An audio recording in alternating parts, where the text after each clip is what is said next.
Hello, in this tutorial we're going to show you how to use the pain diagram or pain screen.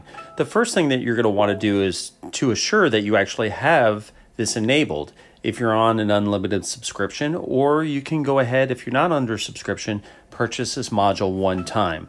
The way you go about doing that is go into upgrades, and if you can already tell that I'm on a subscription, but if you scroll down, you see right here it says pain diagram / stress survey.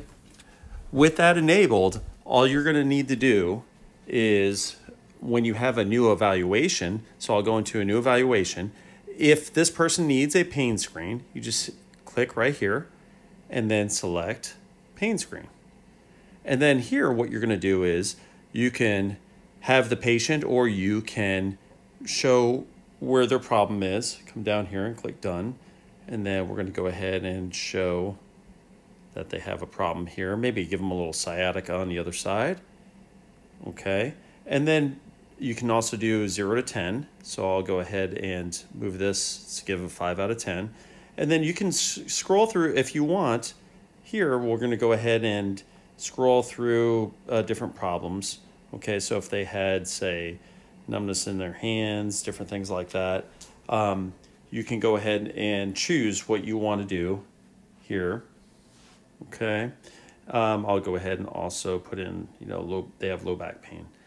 Now at this point in time, you could, if you chose to, if you wanted to generate a document, you could go in there and preview it right away, how it would look.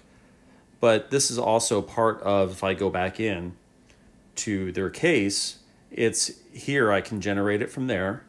Or when generating a posture evaluation, if I go into a posture evaluation and I click send, and I want to send that pain screen PDF, I can click it from here as well too, and I can email it, or again, I can preview it. So it depends on what you want to do at that point in time, but that is how you collect data on Painscreen.